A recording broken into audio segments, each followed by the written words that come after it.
The heavy bag jumped on its chain like something alive. One punch. That's all she threw. And the crack of it rolled across the gym and came back off the mirrors, twice as loud. And 30 people sitting on the mat flinched at exactly the same moment without meaning to. She knew. She always knew. In the far corner, past the equipment racks, past the place where the light buzzed, and nobody had bothered to fix it, a young man was throwing punches at the air. Alone, quiet. Not asking for anything. She noticed him anyway. And in the back of the room, holding a trash bag, a man in work clothes watched what happened next without moving, without speaking.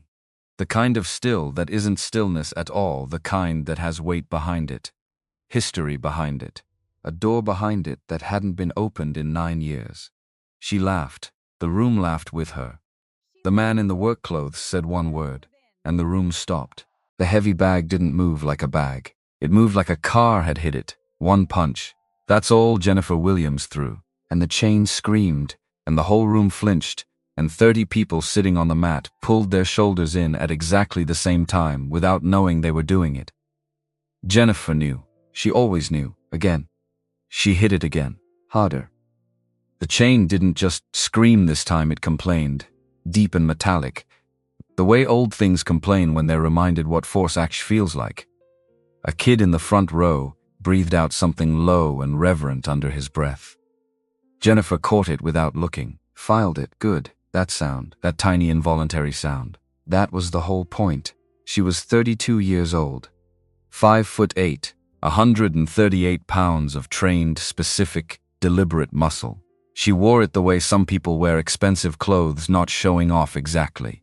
More like a reminder. More like a fact, stated calmly, in a room full of people who needed to hear it again. National kickboxing champion. 2 years running. Black belt in 3 disciplines. Her face was on the banner outside the building. On the website. On the flyers stapled to every telephone pole. In a 2-mile stretch of Portland, Oregon, which meant her face had been rained on roughly 400 times since August, but still somehow looked better than most people's faces in real life. When new students signed up at Iron Ridge Martial Arts, they signed up for her. They said the name of the gym, but they meant her. She knew that too, you see that? She didn't raise her voice, didn't need to. The acoustics of the space did the work, the high ceiling. The hard floors, the mirrors along the east wall that bounced everything back twice. That's what 15 years looks like. Not talent, not a gift, not something you're born with. She swept her eyes across the room. 30 faces, 30 different expressions of the same basic thing. The particular look people get when they're watching someone do something they privately believe they could never do. Discipline. Every single morning when the world is still dark, you want to hit like that, you earn it. There is no other way. Ryan Robinson started clapping first. He always started clapping first. 19 years old, built like someone had stacked river stones in a person shape, following Jennifer around the gym, the way golden retrievers follow their owners into rooms they weren't invited into. He believed in her the way young people believe in things they haven't been disappointed by yet. Pure, uncomplicated, slightly exhausting. That's why you're the best, Ryan said. Not to anyone in particular. To the room. Jennifer let the smile happen. The one that had sold 1,000 memberships. The one she'd practiced without meaning to, until it became completely natural and completely calculated at the same time. In this room, she said, and she turned to face all of them at once, there are 2 kinds of people, the ones who prove it. She pointed at the bag, still swinging slightly on its chain, and everybody else. Which is when she made the mistake. Not that she knew it yet. In the moment, it didn't feel like a mistake. It felt like the natural next beat. She was looking for where to point the energy in the room. The way you look for where to aim a light. And her eyes traveled to the far corner, past grass, the equipment racks, and the water fountain, and the corner where the light was slightly dimmer, because the bulb had been buzzing for 3 weeks and hadn't been replaced yet, and there was a kid back there, a young man.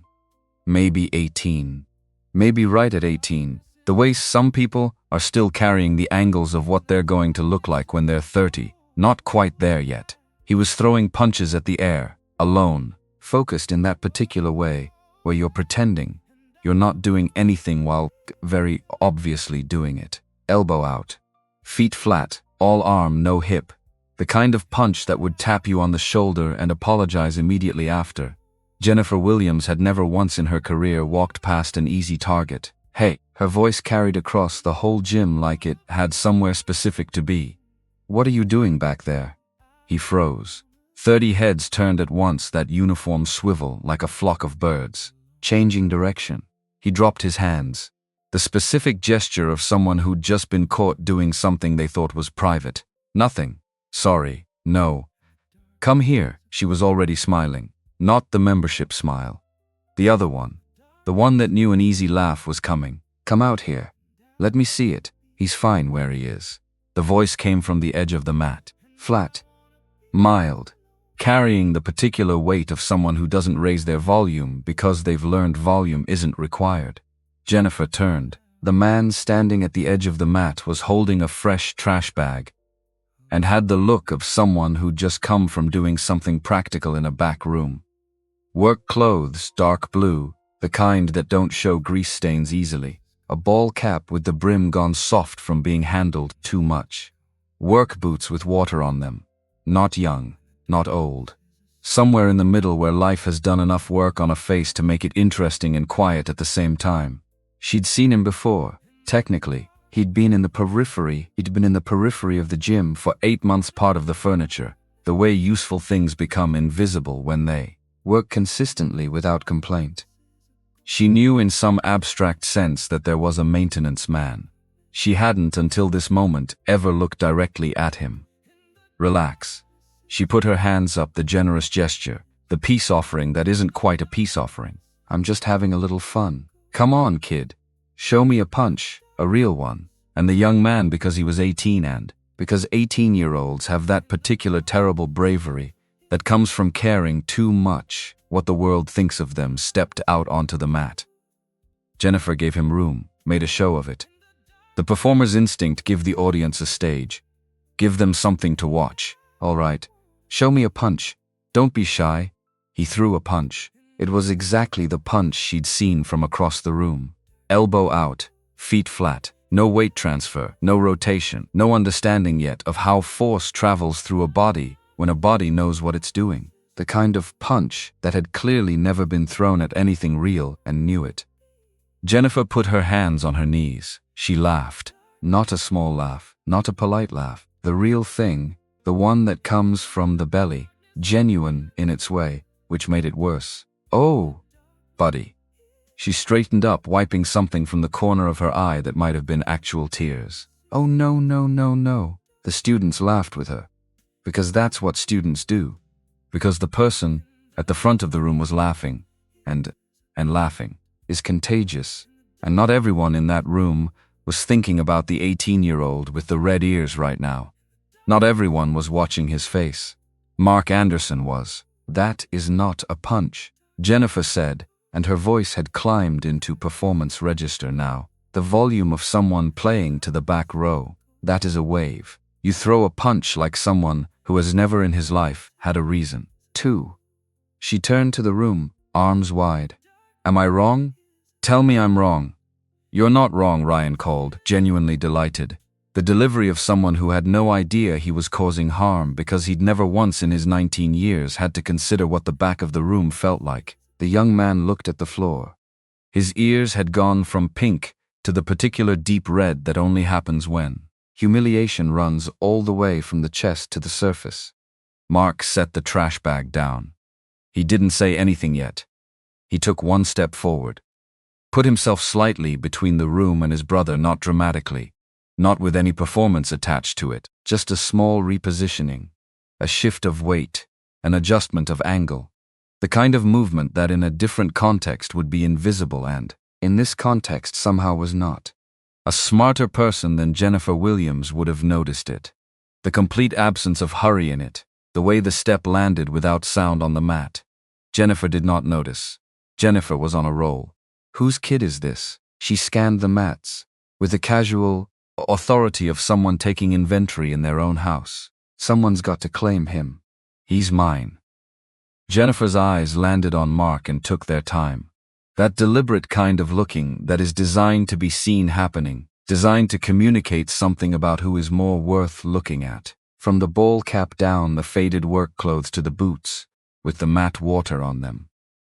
She let the silence stretch because she'd learned a long time ago that silence does the work cheaper than words. Oh, a beat, you're the dad, another beat. And then, to the room rather than to him, the words placed carefully to land on everyone at once. The maintenance man's the one. Okay. That explains it. The room laughed. Not everyone, but enough. And every laugh landed somewhere specific, landed in the space between a young man standing on a mat with nowhere to look and the 30 people who'd just decided not to look away. Listen. Jennifer spread her hands. The gesture of someone being generous with something they're not actually giving away. No offense, okay? Some people fight, some people maintain things. That's just the way it works. There's absolutely no shame in it. Nobody's ashamed of anything. The voice hadn't changed. Same flat, mild, tired tone. Not a challenge. Just a statement of fact from someone who dealt in facts. Good. That's good. Jennifer grinned. But maybe, and I'm just trying to help here, maybe instead of teaching your kid to throw a punch, you show him something you actually know. The practical stuff. How to hold a mop. Where the bucket goes. That's a real skill. That'll actually, she paused, timing it, feed a family. The room went loud. Somebody actually clapped. Ryan was bent forward, one hand on his knee. A woman in the second row had her hand over her mouth, which was doing about 30% of the job of containing whatever was happening on her face.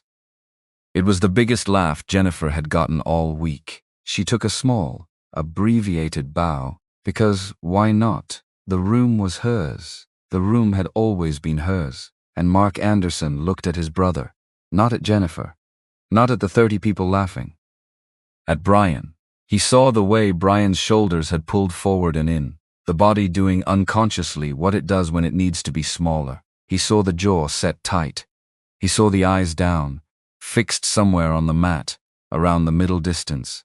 And he saw the particular careful stillness of someone working very hard not to give the room something to confirm about them. Don't let them see it, Mark had told him once, years ago, in a different context entirely. You can feel it. You're allowed to feel it. But you don't have to hand it to them. Don't give them that. It costs too much and they haven't earned it. Brian was doing that now. Exactly that. At 18 years old, in a room full of strangers and their phones, doing the thing correctly, paying the cost of it completely alone. And something in Mark's chest, something he'd spent 9 years building a very specific, an intentional structure around moved. Not rage. He'd learned long before now to distrust rage. Rage was loud and simple and pointed outward. What moved in him was not that. It was something older, something that didn't have a temperature the way most feelings have a temperature. Cold, if anything. A stillness dropping through the center of his chest and settling in his hands. The world slowing.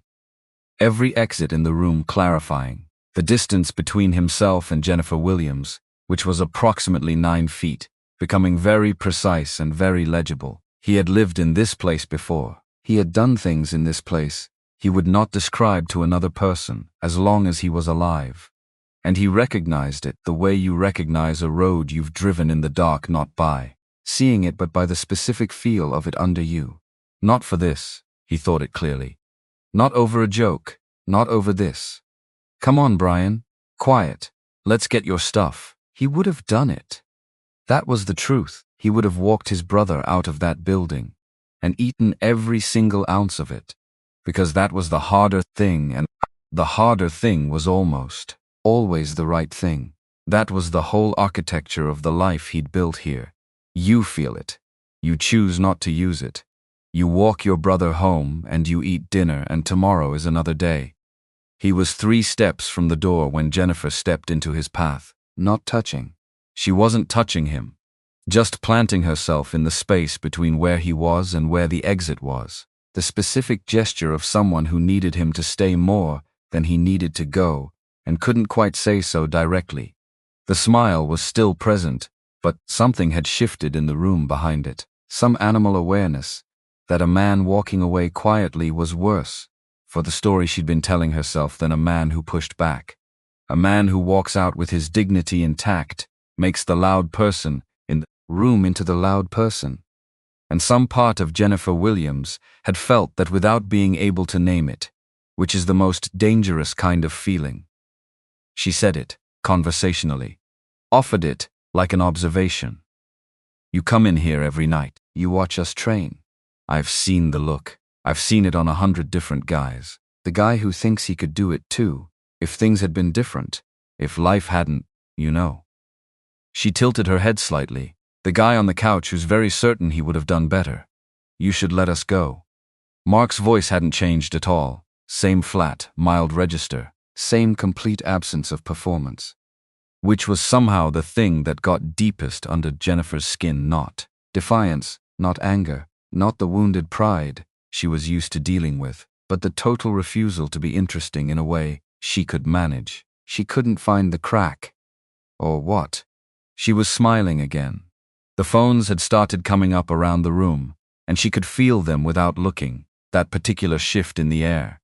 That's the question, right? Or what? So finish it. What happens if I don't let you leave? What are you going to do about it, maintenance man? I'm going to take my brother home. I don't think you are. She stepped back, gave herself space, turned to the room, with both arms out the showman's gesture, the one that says, look at this, look at all of us, look at what we're about to see. I think this is a guy who talks a very big game in his own head and does absolutely nothing in real life, which is fine. That's most people, but don't come into my house and give me that look. She stepped back further. More space, more stage. And then she did the thing. Tell you what. Her voice pitched up the register that fills a room, that reaches the phones, that is designed to be captured. You think there's something in there under the flannel? You think I'm missing something? Prove it. One shot. She tapped her chin with 2 fingers. Twice. The oldest invitation in the book. That's all you get. 1 free shot. You landed clean. I apologize to your brother on camera right now, in front of everybody. You miss. A shrug. Theatrical. You go back to whatever you were doing and we never talk about it again. 1 punch. Prove it. The room went loud in a different way. The particular sound of 30 people who came to a class and have found themselves at a live event instead. Phones up in a wave. Somebody yelled something. Ryan was filming with the absolute enthusiasm of someone who genuinely believed he was about to watch something good happen to someone who deserved it. And Mark Anderson stood in the middle of all of it and didn't move. Here is what nobody in that room could see. Behind his eyes, a door that he'd spent 9 years welding shut was vibrating in its frame. Not open, not yet, but the vibration was real. And he could feel it the way you feel a bridge moving under your feet in the wind, not visible to anyone watching, but present to the person on the bridge. He could see, with a clarity that had nothing to do with bravery, exactly how this would go. He could see the distance between them. He could see the way Jennifer held her weight forward, offensive, hands low, the posture of someone who'd never once in her career stood across from someone who could reach her before she chose to be reached. He could see 4 distinct ways to put her on the mat before her reflexes had finished being surprised. He could see it the way you see arithmetic, not feeling, not desire, just obvious. Just the answer sitting there. And that was precisely the problem, because the easy thing, the thing his body was beginning to organize itself around, without being asked, wasn't discipline. It wasn't strength. It was just the easiest thing in the room. And he'd spent 9 years learning that easy wasn't the same as right, and that the easiest thing was almost always the thing you had to be most careful about. Walk away, he told himself. Walk your brother out of this room, eat it. That's the job of Mark. Brian's voice, quiet, right beside him. He looked down. And Brian wasn't looking at the floor anymore. He wasn't doing the careful stillness, wasn't performing the containment. He was looking up at his brother with a very specific tiff expression on his 18-year-old face. The expression of someone who has just done a piece of math they didn't want to do and arrived at an answer they didn't want to have. 30 people had laughed at their father, at their older brother, at the person Brian Thompson needed most to still be himself when this was over. and some part of 18 years of living with someone had done the calculation, the one no one that age should ever have to do. And what lived in Brian's face right now was not embarrassment about his own bad punch, it was fear for Mark. They're laughing at him, and he's about to walk away, and I don't know yet if that means he's the strongest person in this room, or if I just watched something break that I'm going to spend the rest of my life wishing I hadn't seen. It was all right there, naked and waiting, and entirely too young to be carrying that weight. Mark understood something in that moment with the specific clarity that only half-seconds can carry. There were two ways to fail Brian right now. Two, and only two. The first was to walk out quietly and let 30 people watch the maintenance man swallow a joke and say nothing, and teach his brother that the world is allowed to take swings at the people you love, and the correct response is to say thank you and sweep up afterward. The second was to step forward and be everything Jennifer Williams was inviting him to be the other thing, the thing he'd spent 9 years keeping in a box on a high shelf, and put her on her knees in front of her students and teach his brother that the answer to someone causing harm is to become something more frightening than they are. Both of those were failures. He had lived the second one. He knew exactly where it went. He knew it the way you know a road that took you somewhere you never went back to, not because you forgot how to find it, but because you knew precisely what was there. There had to be a third thing. There was always a third thing, somewhere. He just hadn't found it yet, and he had approximately 2 seconds before this room made the choice for him. So he did the only thing that bought him the time he needed. He looked up at Jennifer Williams. When? Just that. One word, delivered in the same tone he'd been using. All night, the flat, mild, tired voice of a man with somewhere to be and something better to do. Not a challenge, not a performance. More like a man asking for clarification about a piece of information he needed before he could proceed. The whole gym stopped, not quieted, stopped. The way a video stops. When someone hits, pause, everything suspended exactly where it was. The particular silence of 30 people who had been waiting for one specific sound and heard something else instead. Jennifer's grin faltered, not collapsed, just flickered, for a single frame, gone so briefly that later, watching the video back the 43rd time, she could barely find the exact moment. But it was there. That frame existed, and what replaced the grin was something that took another day to identify. Because she'd spent so long cultivating the state of being afraid of nothing that she'd lost the vocabulary for it. Cold. That's what it was. Something cold that walked up the back of her neck without invitation and wouldn't leave. She covered it, the way she covered everything, with more volume, more surface area, more room filled. When she repeated it and manufactured a laugh and turned it back toward the room. He wants to schedule it. Everybody hear this? He wants to put it in the calendar. The room laughed, but it was a degree different than it had been. Not all the way with her. Something had shifted under the floor. Okay, big man? When? Not here. Mark's voice didn't rise. Not tonight, not in front of him. A single tilt of the head toward Brian. You want to do this right, we do it right. A time, a place, someone neutral to make sure it's fair. So there's no story afterward about how someone didn't play by the rules. You understand me? That last phrase, the particular weight it carried. Not a question, not a request. The tone of a man explaining the rules of something to a person who didn't yet understand how serious the thing was. Jennifer heard it. Ryan heard it. Ryan lowered his phone 2 inches, which for Ryan was equivalent to someone else losing their footing entirely. Coach, he said it uncertainly. You okay? I'm fine. She snapped it, which was the first time she'd ever used that tone on Ryan, and he felt it like a physical thing. Of course I'm fine.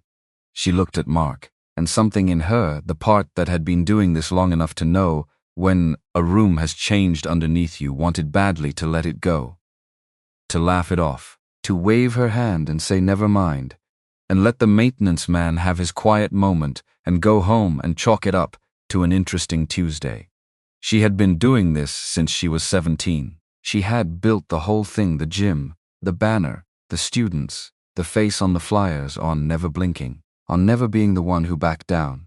Not once, Not from anyone. She could not be the one who blinked at the man with the trash bag. Fine.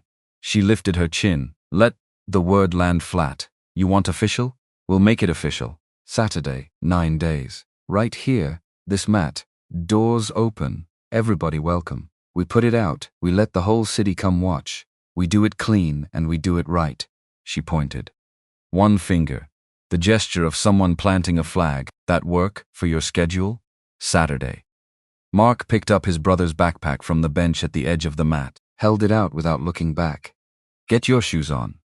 9 days, Jennifer said. Not to him anymore. To the room, to the phones, to the moment. One punch. That's all you get. One from me, everything I've got. One from you. She watched him not turn around. Don't chicken out on me. Mark didn't turn around, but Brian did. At the door, pulling his second sneaker on with one hand, his brother's backpack over one shoulder, Brian Thompson turned and looked back at the room. At Jennifer Williams. At the banner with her face on it. At Ryan still holding his phone. At 30 people who had spent the last 20 minutes making their choice about who mattered. There was no fear in Brian's face. No anger, no performance, just a look. Quiet and 18 years old, and entirely without cruelty, which somehow made it worse. The particular expression a person gets when they understand something that the people around them don't understand yet and aren't sure when they will. He didn't say a word. He looked at her for exactly one beat too long, then turned and followed his brother out into the Portland night. The door swung shut. The room sat with itself. Jennifer Williams stood on her own mat, under her own banner, surrounded by people who had just watched her win. And for the first time in longer than she could calculate, she could not locate the feeling that was supposed to come after winning. The truck's heater took its time, the way it always did. Mark drove with both hands at 10 and 2, and the wipers going against a thin rain that couldn't quite decide what it wanted to be. For 4 blocks, neither of them said a word. Brian sat with the backpack in his lap, arms around it, watching the wet streetlights go past. Mark, yeah. Are you actually going to fight her? Mark watched a light go yellow and eased the truck to a stop the same. Choice he made every time at every yellow light, a habit so consistent it had stopped looking like a decision. Eat your granola bar. Side pocket, you didn't have dinner, Mark. Brian's voice had something in it, something more than the question. She was on the news. Ryan told me she went undefeated for almost 2 years. He told me she trains twice a day, every day, and has for 15 years. He told me she's fought people who trained their whole lives to fight people like her and they still. He stopped. Swallowed. Why did you say when? Why didn't you just... Another stop. We could have just walked. You always say that. You say the strong thing is to leave. You say you don't owe anyone a reaction. You say I know what I say, so why didn't you do it? The light went green. Mark didn't move for a moment. Behind them, no one was there. Just the rain and the signal and the wet painted lines on the road. Because you were watching, Mark said. He said it quietly.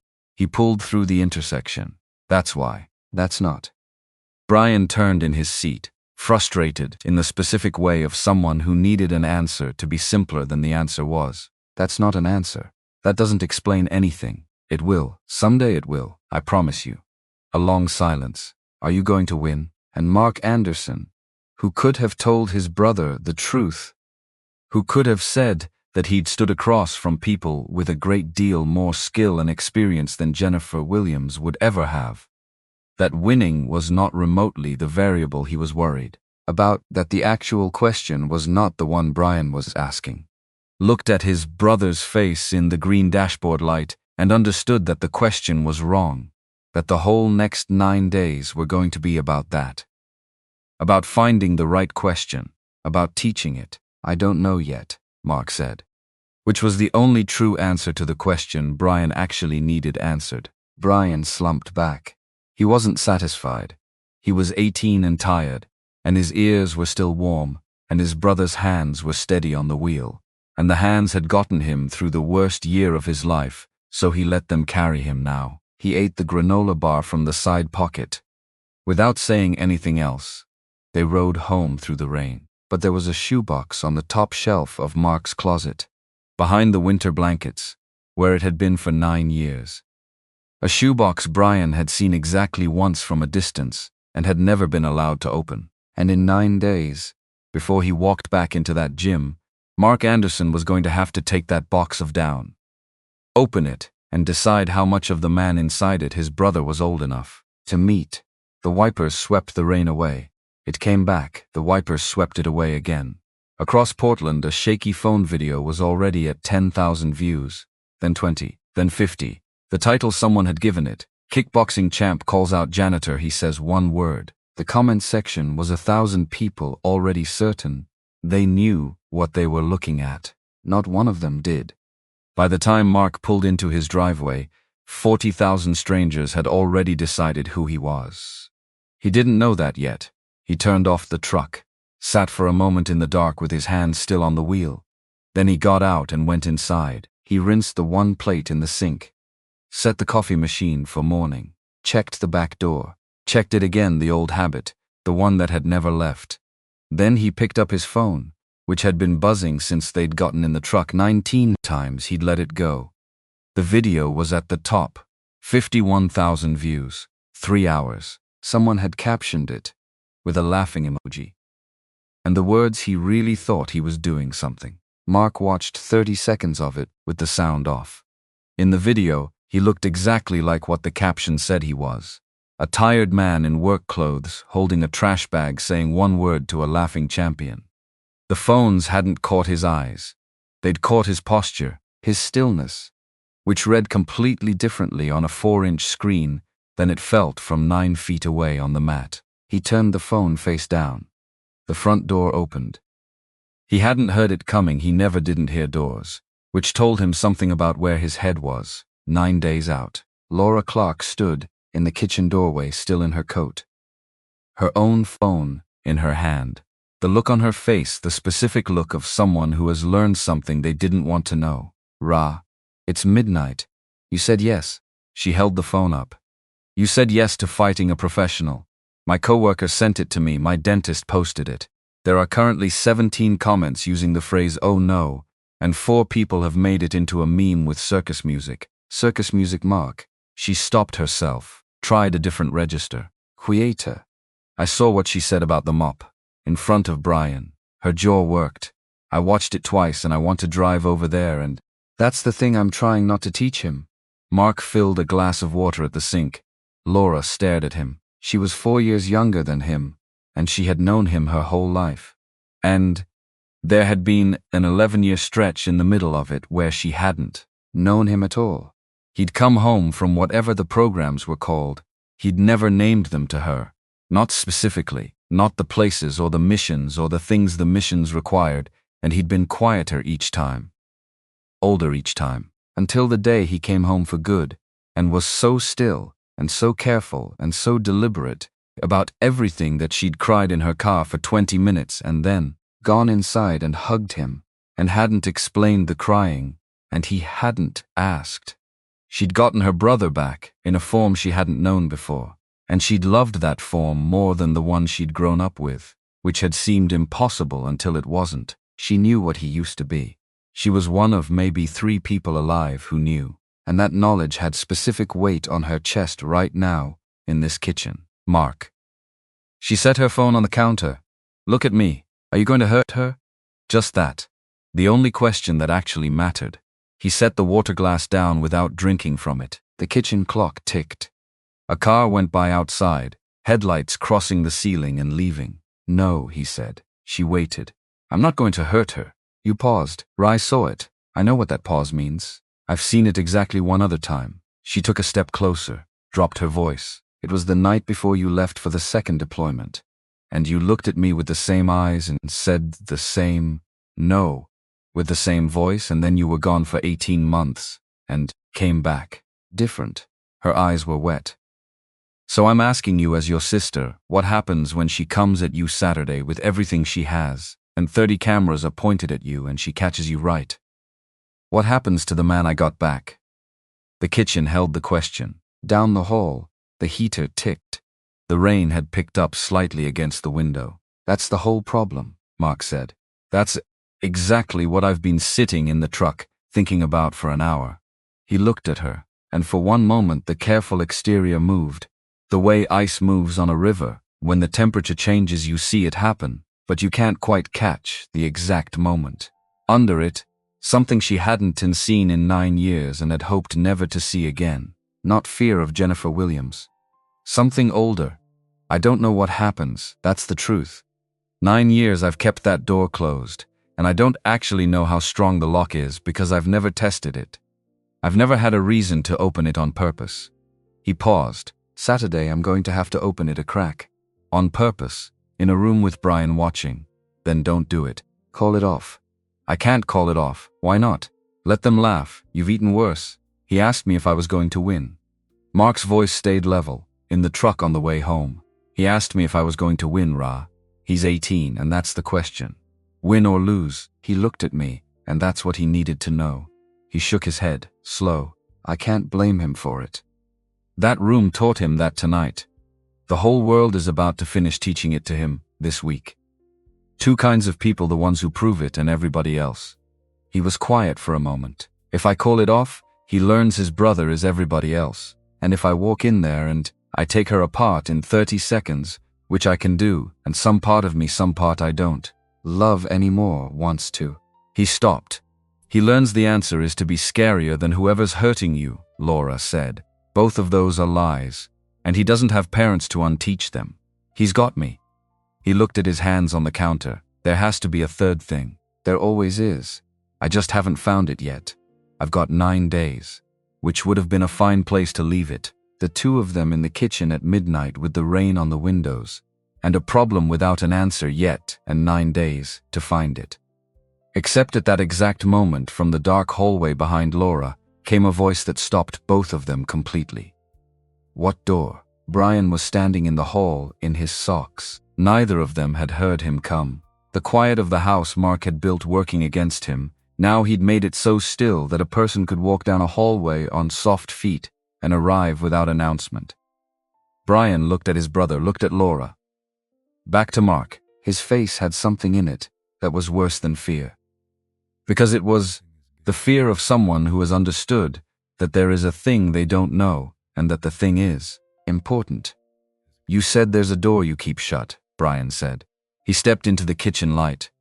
Aunt Laura said you came back different. Different from what? What are you guys actually talking about? His chin was level, voice steady, but his eyes were doing something his voice wasn't. What door, Mark? Mark looked at his sister. Laura looked back at him. 9 years of an agreement they'd never written down, never spoken aloud, moving between them in the space of a look. He doesn't need to know. Give him a normal brother. Let him have that. And Mark understood, standing in his own kitchen at midnight with his brother 18 years old, and asking the right question for the wrong reasons, that the agreement was over, that it had ended the moment Jennifer Williams pointed at Brian and performed for 30 people. Quiet. Give us a minute. Laura looked at Brian, looked at her brother. She crossed to Brian and squeezed his shoulder on her way past. And at the front door she stopped with her back to both of them. Whatever you decide to tell him, she said, he can take more than you think. He's yours. Then she was gone into the rain. The door closed behind her. Mark pulled out a kitchen chair. Sit down, Brian. Brian sat. Mark didn't sit yet. He went to the hallway, and Brian heard the closet door. The specific sound of something being pulled down from a high shelf. When Mark came back, he was carrying a shoebox Brian had seen from a distance exactly once in his life and had understood without being told was not for him. He set it on the table between them. Before I show you what's in here, Mark said, I need you to understand something first. Can you do that? Okay. The man in this box is me, but he's a version of me from before you were old enough to remember anything. And I'm showing him to you because I think you're old enough now, and because I'd rather you hear about him from me than from somewhere else. He put his hand flat on the lid. Didn't lift it yet. He scared people, Brian, on purpose. And there's a part of me that's still not afraid of him exactly. More like careful about him. You understand what I'm telling you? Not really, Brian said. Honest, that's okay. A pause. You will. He lifted the lid. On top was a photograph. Brian leaned over it. Men standing in front of a concrete wall somewhere with flat sand and white sky. Tactical gear, no insignia on anything, the kind of deliberate blankness that means something specific. In the middle, second from the left, was a man Brian recognized as his brother, because it was his brother's face. Same jaw, same nose, different eyes entirely. The eyes in that photograph were flat and quiet and ancient in a way Mark's eyes in daily life were not. They looked at the camera the way you look at something that doesn't scare you, because very little does anymore. "That's you," Brian said. It came out quieter than he meant it. "That's me. 24 years old. 11 years of programs I'm not allowed to name, in places I can't describe specifically. I was good at it." Mark sat down now, across from his brother, forearms on the table. "I was so good at it that the people who ran those programs kept extending my time. And the longer I was there, the more I discovered something about myself that I didn't like." He looked at his hands.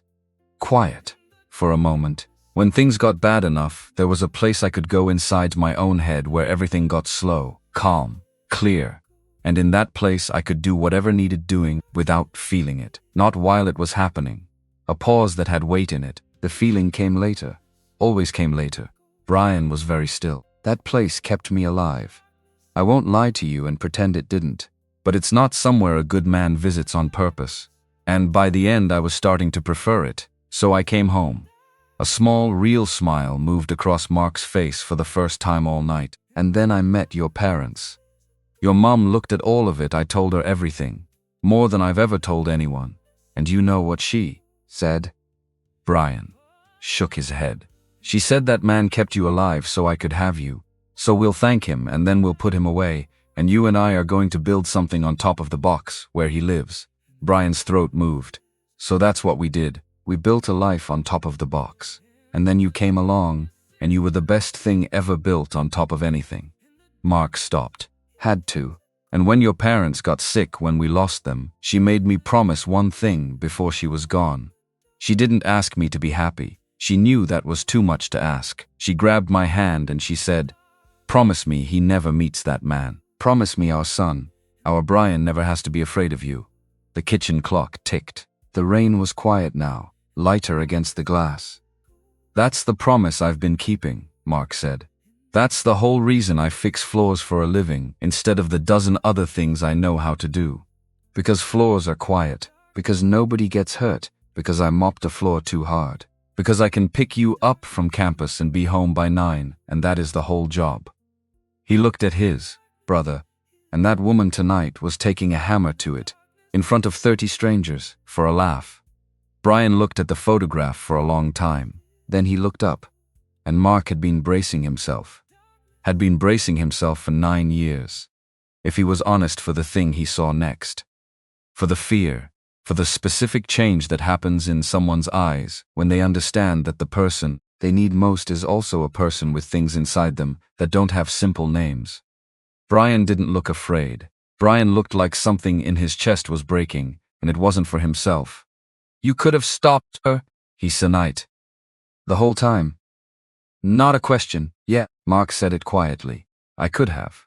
But you didn't because you promised. Because I promised." Brian got up out of the kitchen chair. He came around the table, and he put his arms around his brother's neck. "The way you hold onto something you're afraid might not stay." Mark Anderson, who had been still in places that would break most people, who had a door welded shut in his chest, and a champion coming for him in 9 days, put his hand on the back of his brother's head and held on. "I'm not scared of you," Brian said into his shoulder. "I want you to know that. Whatever's in that photograph, I'm not. I know. And you don't have to win Saturday. I take it back. I don't care about that. Just," he stopped, tightened his grip. "I just need you to come back still being you." Mark held him tighter. "That," he said, "might be the most important thing anyone has said to me in a very long time." They stayed like that a while. And it could have been the end of the night. The warm version.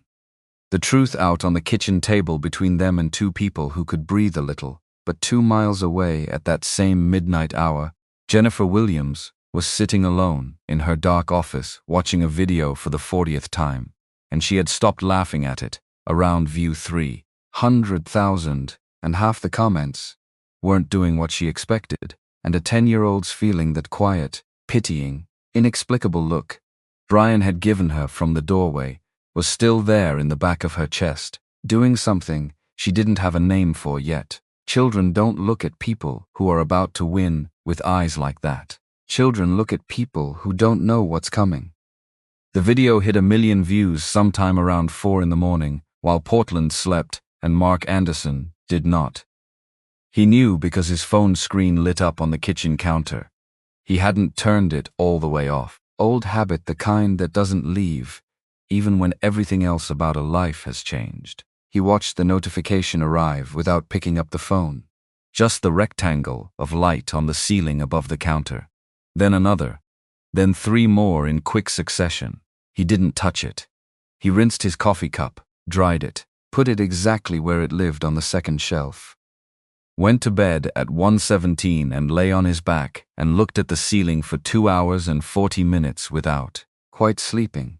What he thought about wasn't Jennifer Williams. He thought about a yellow light, the one at Morrison and 12th, the one he'd stopped at on the way home, while Brian asked why he'd said when instead of walking away. He thought about the half-second before the light turned green, when he'd sat with his hands on the wheel and said, "Because you were watching." Thought about whether that was enough of an answer, or whether it was the kind of answer that only made sense to the person giving it.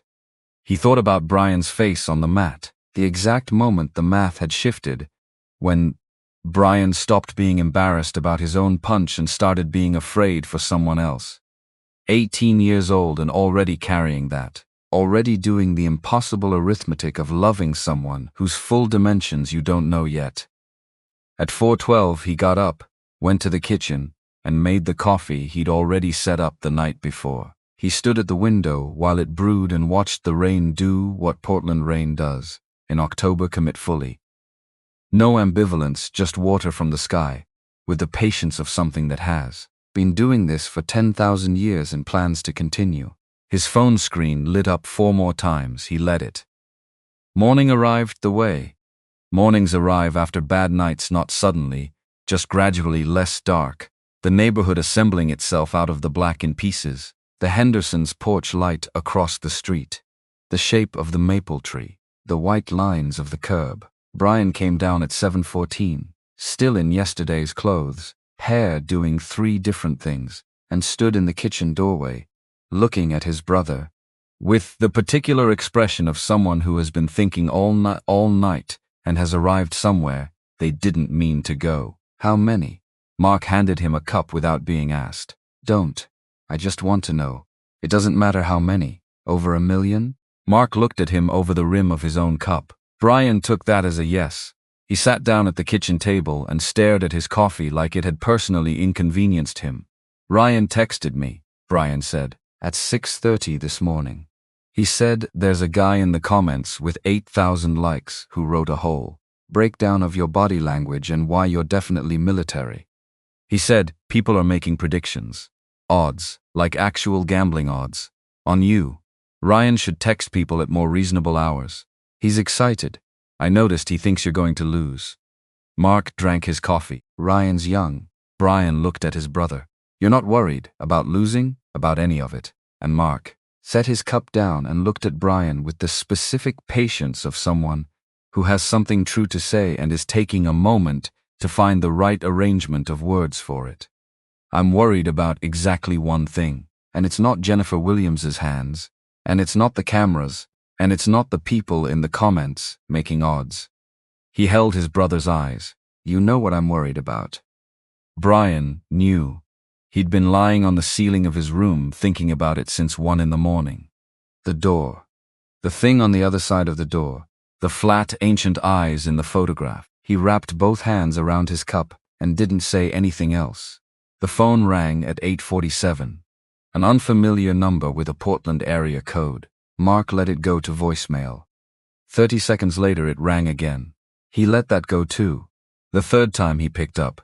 Because 3 times means someone has made a decision. George White's voice had the particular oiled quality of a man who had spent decades the converting other people's problems into his own opportunities, and had gotten good enough at it that he'd stopped noticing the mechanism. Mark. Can I call you Mark? Mark, I'm going to be straight with you because I think you're the kind of guy who appreciates straight. My name's George White. I promote combat sports events in the Pacific Northwest, and what happened at Iron Ridge last night is the most organic content moment I have seen in 11 years of doing this. I mean organic. Nobody manufactured this. Nobody hired a marketing firm. This is a real human story, and the internet is losing its mind over it, and I want to help you. What do you want, Mr. White? A beat. George was not used to being interrupted that cleanly. I want to produce Saturday. I want to bring in proper cameras, not phone cameras, actual broadcast quality rigs, lighting, a live stream with real infrastructure. I want to get the word out through my channels, which are significant, and I want to make sure that whatever happens Saturday is captured the way it deserves to be captured. And what do you get? A percentage of the live stream revenue. Standard split. I've done this 100 times. And what does Jennifer Williams get? Another beat. Shorter. She gets the platform. She gets the audience. She gets the chance to... Does she know you're calling me? Silence. The kind that answers the question. Call her first, Mark said. Whatever she says goes. It's her gym. He hung up and went back to his coffee, which had gone cold. Brian was watching him from across the table. Who was that? Promoter. What did he want? To turn it into a show. Is it going to be a show? Mark looked at the rain on the kitchen window. It already is one. Question is what kind. George White called Jennifer Williams at 3, and the conversation lasted 4 minutes and 20 seconds, during which Jennifer said almost nothing, while George said a great deal about story arcs and audience engagement and the phrase every man angle 3 times in different configurations. When he finished, she was quiet long enough that he checked to see if the call had dropped. I don't know if I want to do this anymore, she said. The silence on George's end was a different kind. Recalibrating silence. Jennifer. His voice changed register lower, more personal, the voice he used, when regular smooth wasn't working, and he needed something that felt more like a hand on the shoulder. I need you to hear me. You put it out there. That's your face on that video. Your gym, you said Saturday on camera in front of 40 people who were all filming. You back out now. You're not the champion who got cold feet. You're the bully who picked on a working man and his brother in front of a camera and then disappeared when it went big. A pause, letting the shape of it settle. Right now, you're the villain people love, the one they're rooting against but can't stop watching. You quit. You're just the villain. Jennifer said nothing for a moment. Through the phone, George could hear the ambient sound of the gym, the early class, the bag work, the squeaky third floorboard she'd been meaning to fix for 2 years. The only way out is through Saturday, George said.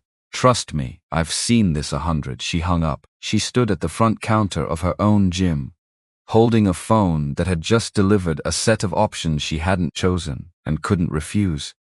And she understood, with the cold clarity of someone who'd been backed into corners enough times to recognize the architecture she'd built this one herself, with her own hands, out of the particular materials she'd always used, the cheap laugh, the easy target, the reflex she'd never examined, because it always worked until it didn't. The only door out of the room led directly through a quiet man in work clothes who had looked at her from 9 feet away with eyes she was still trying to understand. Across the city, at that same hour, that quiet man was in the plumbing aisle of a hardware store on Burnside with his brother, buying a washer for a leaky faucet at a property on his maintenance route, because life didn't stop for viral videos, because the rent on the property didn't know it was famous, because there was a faucet in a guest bathroom dripping at approximately 1 drop every 4 seconds, and the owner had called Tuesday morning, and Mark had said he'd be there by noon. Brian spotted them first. 2 men, mid-30s, one of them with his phone already half raised, the other saying something behind his hand, and grinning. The specific body language of people who have recognized someone, and are deciding how to perform that recognition. Brian's hand found Mark's sleeve. They're laughing at you. Mark was reading the back of a washer package, the right size, wrong material. He put it back. I know, they're just... Brian turned slightly away from them, the reflex of someone who wants to disappear the situation. They're doing it right there. They're not even... Brian. Mark found the right washer. 98 cents. Rubber, correct diameter. He dropped it in the small basket he was carrying. Look at me. Brian looked. In 5 days, those 2 guys will not matter to me, even a little bit, not 1%. They will be absolutely nothing to me. He held his brother's eyes. But you will matter to me for the rest of my life. So I've got one job this week, and it's not to change what those guys think, and it's not to win a fight, and it's not to make anybody feel anything. My job is to walk into that gym Saturday and walk back out of it, still being your brother. That is the entire job. Everything else is noise. Brian stared at him. How are you so calm about this? I'm not calm. Mark steered them toward the register, with a hand on the back of Brian's neck, the light, habitual gesture of someone who has been navigating a younger person through doorways for years. I'm choosing what to do with what I feel. That's different from not feeling it. That night, after Brian was asleep, Mark sat in his garage on an overturned 5-gallon bucket and did not train. Laura had called at 7 and asked about this specifically. He'd told her he wasn't going to.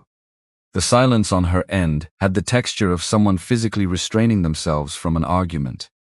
She's training, Laura said finally. I looked it up. She has access to a full gym, sparring partners, a coach. She's been drilling specific combinations. There was a video she posted this afternoon of her working the speed bag, and she looked. A pause. She looked good, Mark. She is good. Then what are you? The problem I'm trying to solve isn't a physical problem. He looked at his hands in the dim garage light. The more full I am of the real stuff, when I walk in Saturday, the ordinary life, the coffee, the faucet I fixed this afternoon, Brian's voice, the less room there is for the other thing. You don't beat that by training your body. You beat it by being so much yourself that there's nowhere for it to stand. Laura was quiet for a long time. That is either the most profound thing you've ever said or you're about to get seriously hurt. Could be both. Mark, go home, Ra. I'm fine. You paused before fine. Good night. He sat in the garage after he hung up and listened to the specific quiet of a house where someone was asleep and someone was not. The rain had stopped. The street was wet and reflecting the orange of the streetlights. Somewhere, down the block, a dog was handling a philosophical objection to something, and in the very back of his mind, patient and familiar and not going anywhere, the thing he never named directly was sitting exactly where it always sat, behind the door, aware that the door would be opening in less than a week, not pressing, not urgent, just there, the way a river is there, not demanding anything, just present, with all of its weight, waiting for whatever gap you give it. He sat on the bucket until 11. He went to bed and slept better than he expected, and didn't dream about anything he needed to write down. Wednesday, Jennifer Williams received a phone call from a number she didn't recognize and almost didn't answer. The voice on the other end was male, mid-40s, the particular flatness of someone who has decided before they dial that they're not calling to be comforted. I don't know if you remember me. I trained at Iron Ridge about 2 years ago. 6 months. My name is... He said a name she didn't immediately place, and then he said something. She did immediately place a specific class, a specific evening, a specific moment she had not thought about since, because she never thought about specific moments that weren't useful to her anymore. She had stopped the class to correct his stance, which was reasonable. The correction itself was reasonable.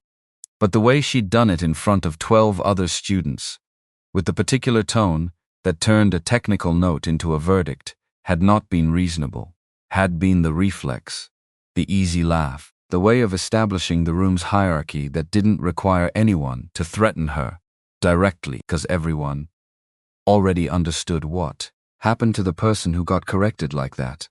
He'd come back for 3 more classes, then he'd stopped. I saw the video, he said. Everybody did. I don't know that guy. I don't know what he's going to do Saturday, and I don't really care. He stopped, cleared his throat. The sound of someone who has rehearsed something, and is now discovering that the rehearsed version isn't the one. That's coming out. I was training for my brother. He died the year before I joined, and I had a real reason to be there, and I left. A pause. I didn't leave because the commute was bad, or because I found another gym. I left because I walked out of that class and sat in my car for 20 minutes and couldn't make myself go back in, and I never did. Another pause, longer. I just wanted you to know that. I'm not calling to be mean. I just thought you should know what that cost. He hung up. Jennifer stood at her front counter for a long time after that.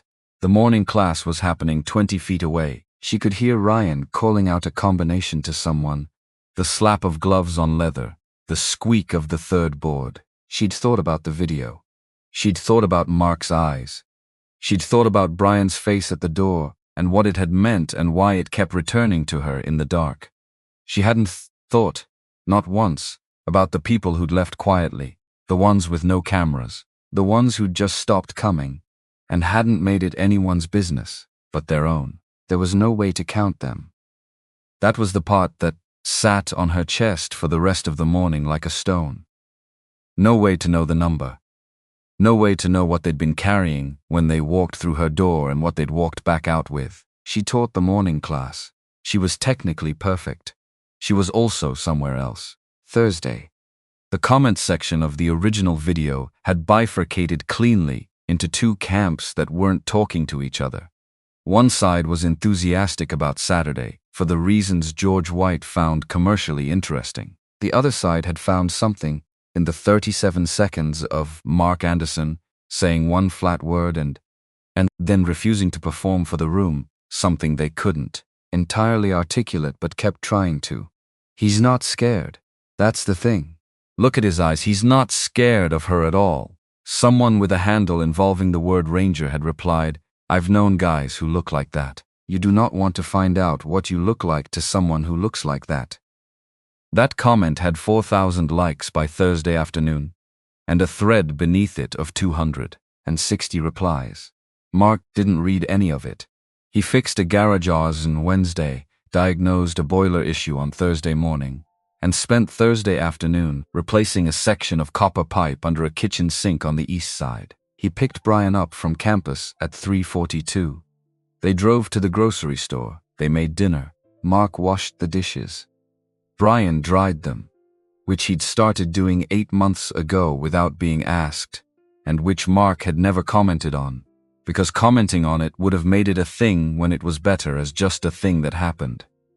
Brian was quiet all through dinner, not the sullen quiet of someone who needed the active quiet of someone turning something over. He put down his dish towel at 7:53. "Can I ask you something?" Mark handed him the last plate.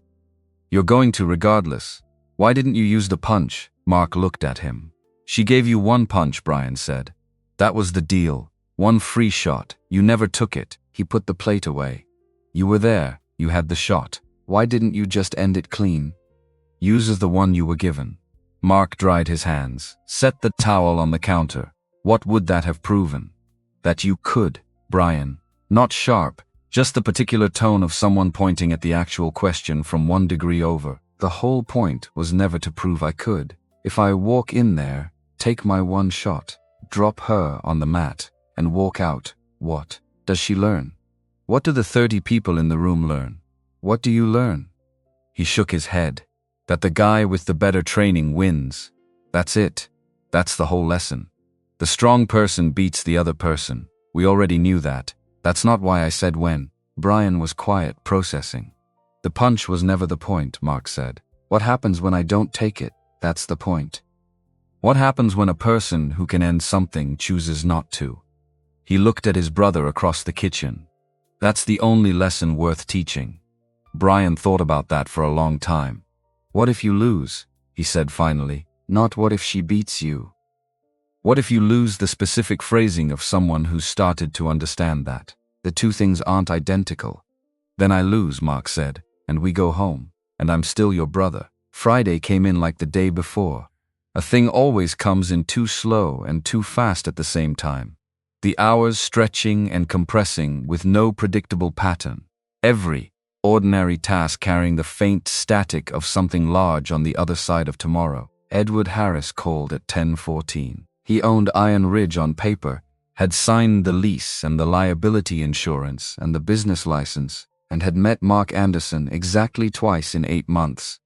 Once when Mark came in to be shown the boiler room, and once when a pipe had burst, and Harris had shown up in clothes that communicated how rarely he visited. He was calling now with the warmth of a man who had recently learned the maintenance worker was worth more than the gym.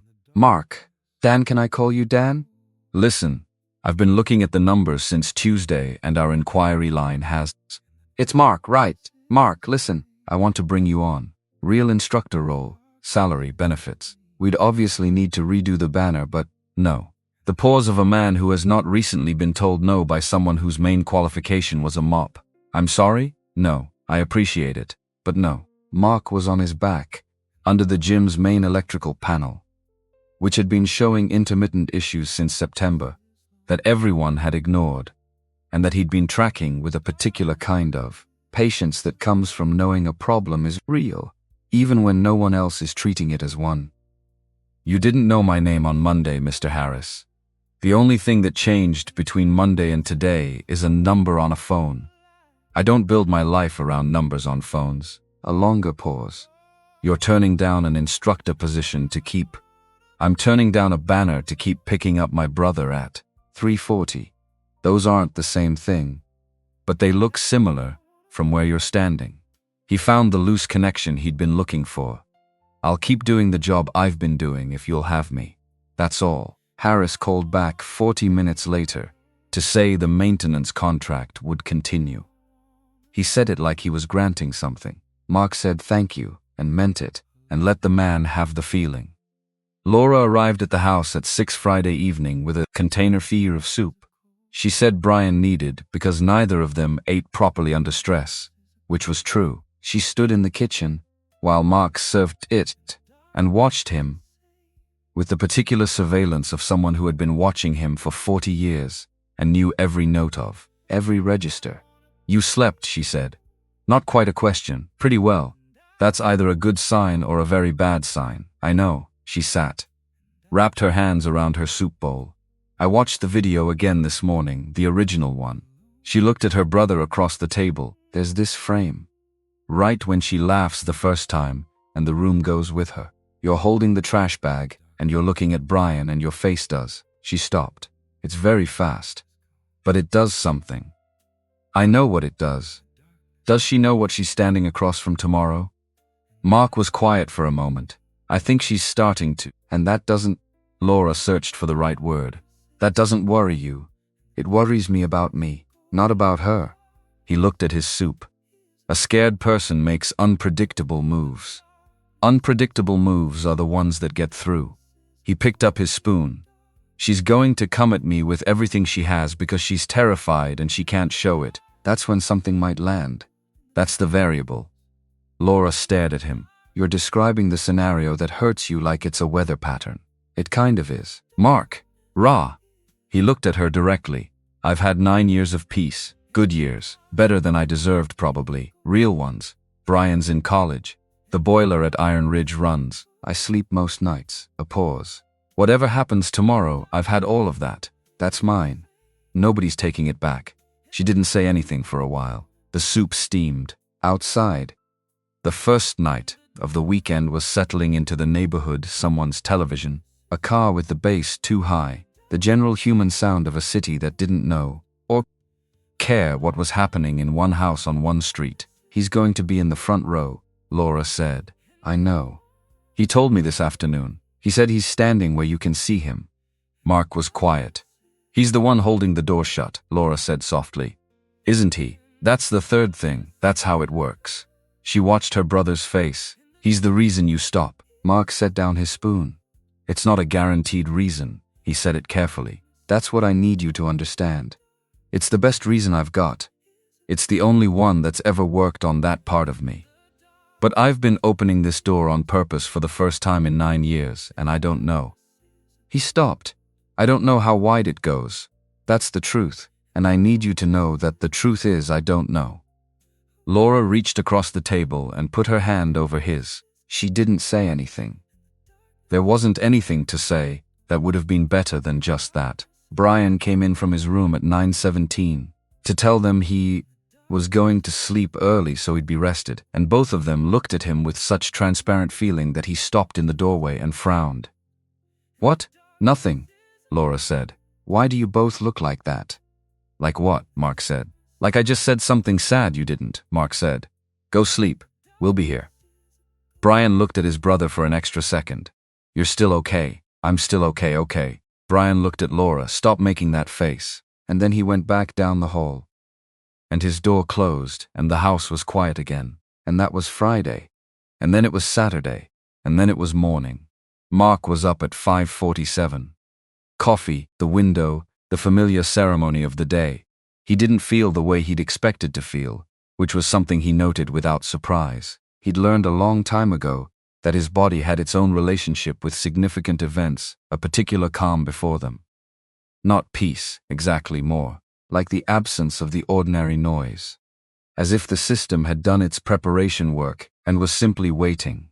He showered, put on clean clothes, the gray t-shirt, the track pants, the wrestling shoes from the back of the closet that he hadn't worn since before Portland. He didn't look at himself in the mirror any longer than it took to see that the cut above his left eyebrow, from where Brian had accidentally caught him with a cabinet door last week, had mostly healed. Nearly invisible. Fine. He went back to the gym before 6 to do the cleaning that was his job, and had always been his job regardless of what was happening at 6 in the evening. He mopped the mats. He wiped down the mirrors. He emptied the bins and checked the boiler, and replaced the buzzing bulb in the back corner that had been irritating him for 3 weeks. He was done by 8:30. He drove home, picked up Brian. They had breakfast at a diner 4 blocks from the house, where the coffee came in a carafe, and the paraks and the pancakes were exactly the same every time. And the woman who'd been working the counter since the place opened in 1987 called both of them honey, without distinguishing between them. "You good?" Brian asked over the pancakes. "Good," Mark said. "Really good, or just talking?" "Really good, you?" Brian considered this with the seriousness of someone answering an actual question. "Scared," he said. "But the useful kind. Like before a test when you study." Mark drank his coffee. "That's the right kind. What if it's not enough?" The table between them held the question for a moment. "Then we find out," Mark said. "And we come back from it. That's what we do. It's what we've always done." Brian nodded slowly. He ate his pancakes. Mark ate his. The carafe arrived again without being asked for, and both of them took it. At 2 in the afternoon, sitting in the parking lot of Iron Ridge with the engine off and 90 minutes still on the clock, Brian looked out the windshield at the crowd already forming outside the building and said, "Aunt Laura told me." Mark waited. "She told me I'm the reason you stop." If it comes to that, he was watching the crowd, not his brother. People with signs, people with phones already up, a kid wearing a t-shirt with the words "One Punch" on the front. "She said I'm the door." Mark was quiet. "I already knew," Brian said. "I knew that night in the kitchen. When you said whatever happens in there, he watches. I figured it out." He finally looked over. "So I need you to know that I'm going to be right where you can see me the whole time. First row, center. I already checked, there's a chair." He paused. "And if it gets bad," his voice stayed level with the visible effort of someone keeping it there on purpose, "you look for me. Okay? That's the deal. Whatever else is happening, you look for me and I'll be there." Mark looked at his brother for a long time. "You shouldn't have to be someone's guardrail at 18. Brian held his gaze. "And you shouldn't have had to be someone's brother and father and everything else. Since you were 27, we don't get to pick what we're for. We just do it." A small pause. "Mom used to say that." She had. She just said it in a slightly different context in the last months, when things were already certain and already decided. Mark had been the one she'd said it to. He hadn't passed it along. But Brian had been 17, and 17 hears things. "You ready?" Brian said. Mark looked at the building. At the banner with Jennifer Williams's face on it, slightly tilted from the October wind, her photographed expression carrying the immense and uncomplicated certainty of someone who had never yet been tested by the specific thing that was coming. "No," Mark said. "Let's go anyway." They got out of the truck and walked across the parking lot toward the door, and the crowd saw them, and the crowd made its sound, and neither of them slowed down. The door to the maintenance hallway opened with the specific resistance of a door Mark had repaired the hinge on in August, the one that needed a firm second push. He knew exactly how hard. He'd always known exactly how hard. He went in. Brian followed. The door swung shut behind them. In the boiler room, in the quiet before the event, Mark Anderson stood still for 30 seconds and breathed. The boiler ticked. The building was loud above them, crowd noise, filtering through the ceiling. The thud of feet. George White's voice somewhere doing his best impression of something important. 40,000 people on a live stream loading into chairs in their living rooms across the country, waiting for a maintenance worker to get what they'd already decided he deserved. None of that was real yet. Right now there was just the boiler room, the smell of the furnace, the sound of his own breathing, the specific weight of 9 years of a particular kind of careful that had led, in ways he could not have predicted from any single decision along the path, to this exact room. He thought about a yellow light at Morrison and 12th, the one he'd stopped at, because that was the right thing to do. Because that was always the right thing to do, one yellow light at a time. Brian put a hand on his shoulder, said nothing, just the hand. "All right," Mark said. They walked out of the boiler room, through the maintenance hallway, toward the door that opened onto the mat. The crowd noise grew with each step, and from somewhere in the front row, he knew, a 23-year-old, with the specific bravery of someone who understood exactly what they were volunteering for, was already finding his chair. Mark pushed the door open. The room hit him like a wall. The noise was a physical thing, not loud the way music is loud the way weather is loud, the kind of sound that has mass to it, that pushes against you when you step into it. 200 people in a space designed for 40, and the heat of them, and the sound of them, and the particular electric ugliness of a crowd that has come to watch someone get hurt, all of it, landing on Mark Anderson. The moment he stepped through the maintenance door and onto the edge of the mat, he scanned the room, couldn't stop himself. 9 years of ordinary life, and the scan still happened before the first conscious thought. The way breathing happens. The way the heart keeps its own schedule regardless of what you'd prefer. Exits. 4, 2 accessible. Weight distribution of the crowd. Heaviest along the east wall. Thinner near the equipment racks. The drone George White had rented hummed somewhere above the lights, its camera eye finding him immediately, which he registered and set aside. Jennifer was already out there. She'd been warming up for 20 minutes by the look of her shoulders loose, a faint high color, across her cheekbones, moving on the balls of her feet with the contained, clockwork energy of an engine at idle. Full fight gear, hair back tight, gloves already on. Under the overhead lights, she looked like exactly what she was, a professional in her element, in her house, on her terms. Ryan Robinson was in the third row, phone up, thrumming with the particular excitement of someone who had selected a side and expected to be proven right. Brian was in the front row center, standing on his chair. Mark found him within 4 seconds of entering, made eye contact. Brian gave one small nod, the economy of it deliberate, the nod of someone who had chosen their position and was committed to holding it. Mark nodded back. Then he walked out onto the cleared mat floor in his gray t-shirt and track pants and 9-year-old wrestling shoes, carrying nothing. And the crowd made its specific sound, at that, the sound of an expectation being confirmed.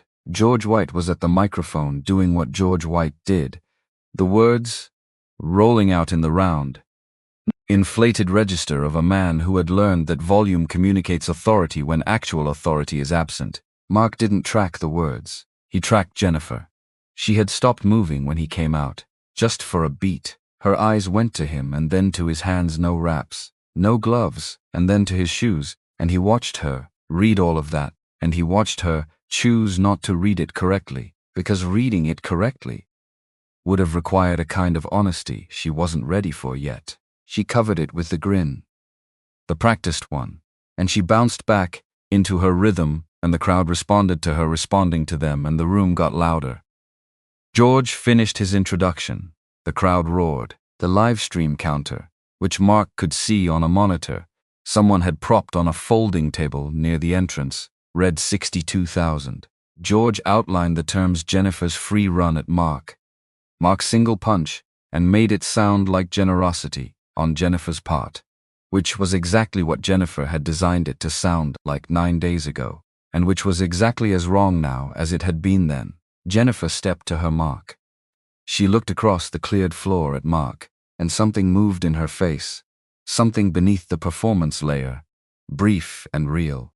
The thing that had been sitting in her office at midnight, the thing the caller on Wednesday had put there and that hadn't fully left. Last chance. She dropped her voice. Off the mic. Just for him. You walk now, I absorb it. I'll tell them I called it off. You don't have to. You keep offering me the exit. Mark's voice was level mild, the same register he'd used on Tuesday and every day since. Because you don't understand why I won't take it. A pause. Her eyes on his. I know, he said. That's the problem, and I'm not going to fix it in the next 10 seconds. He rolled his shoulders once. Loose. Easy. Let's just do this. Something went out of her face then. The human thing. The flicker she'd been carrying since Wednesday. Closed over. And Jennifer Williams became the champion again. The one from the banner. Because the champion was the only person she fully knew how to be. When the thing underneath was frightened, she stepped back to her mark. Put her hands up. All of her in the posture now, chin down, elbows in, weight forward. 14 years of competition muscle memory settling into readiness. Mark's hands stayed at his sides. George's voice, fighters go. She came off her mark like something released. Fast. Faster than the crowd had expected based on the video. Because the video was a phone recording in a large room, and speed doesn't translate through phone cameras, not really. In person it was different. In person, Jennifer Williams's first combination was a revelation jab to set the range, cross behind it, with her full hip rotation, low kick to the lead leg before he could reset his base, hook to close the sequence. Sharp and clean and connected, and arriving in the time it takes a person to decide to inhale. Every single strike hit air, not because Mark had blocked, not because he'd retreated, because he was simply not there. A half step, a shoulder roll, a slip that was less than an inch at the head. And simultaneously, a pivot at the hips, and the whole combination sailed through the space where a person had been, and found only the specific emptiness of a person who had gone somewhere else before the first punch was thrown. Jennifer's momentum carried her through. She was a full step past where she'd started, off her original axis, the follow-through of the hook still completing itself against nothing. The crowd's roar stumbled. It didn't stop. It stumbled, caught itself, reassembled. But something had shifted in the room's molecular structure. Some assumption rearranging itself at the atomic level. The phones were still up. The drone was still overhead. But the sound was different. Not the sound of an expectation being fulfilled. The sound of a question being asked. Jennifer reset. Instantly. Too good to lose time to surprise. She came again, tighter this time. Less telegraphing, the adjustment of someone making a real-time technical correction. The right hand was the serious shot. Everything else was geometry, leading to the right hand, the feint, the level change, the body shot to bring the hands down, and then the right hand aimed at the specific point on his jaw that she'd put people down from before. Aimed there with everything behind it. Mark tilted his head, 1 inch, maybe less. The right hand went past his ear close enough that he felt the displaced air. Someone in the crowd made a sound that wasn't quite a word. 3 rows back, a woman grabbed the arm of the person next to her without looking at them. Jennifer threw again. Mark wasn't there. Again, not there. The footwork wasn't retreating, he wasn't giving ground, wasn't putting distance between them. He was occupying space that was never quite the space she was punching at. Like trying to hit a reflection. Like trying to catch smoke with your hands. The more she committed, the more precisely she missed, and each miss was costing her something. 20 seconds, longer than it sounds. Jennifer stopped.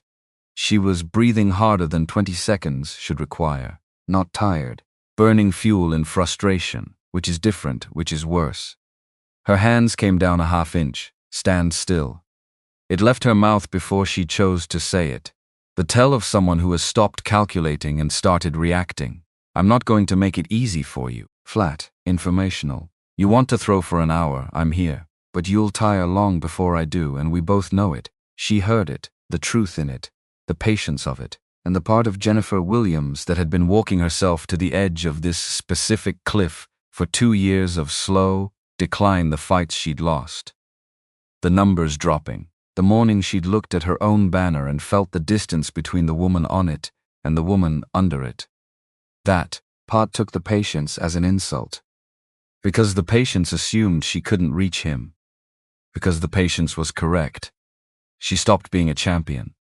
It happened between one breath and the next. The technical apparatus, the geometry, the sequencing, the 15 years of precise and expensive training, all of it went offline, and what replaced it was something older and simpler and much, much more dangerous to herself. She came at him the way a person comes at something when they've stopped caring about the cost. All of it, no selection, no architecture, just the forward force of someone who needed to land something, anything, to change what was happening to them. And in all of that forward chaos, throwing everything, her elbow. On the way back from a missed hook, the elbow swung wide on the return, and it caught the ridge of Mark's left eyebrow. Not a punch, not a designed strike. The accidental consequence of a flailing recovery. It wouldn't have registered in any formal scoring system, wouldn't have slowed a professional down for a single step.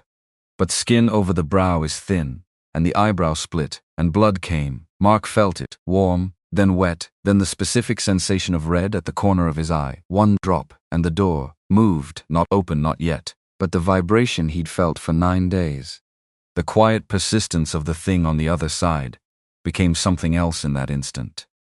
Became a pressure, an insistence. Because blood had always been the signal, not by choice, not by design. Just the deep wiring of 11 years in programs he couldn't name, where blood was the line between before and what happened after, and his body, beneath all 9 years of deliberate ordinary life, remembered. The world changed. Not dramatically. From the outside, from 62,000 live stream viewers, watching on their phones and tablets in living rooms across the country, nothing visible had changed.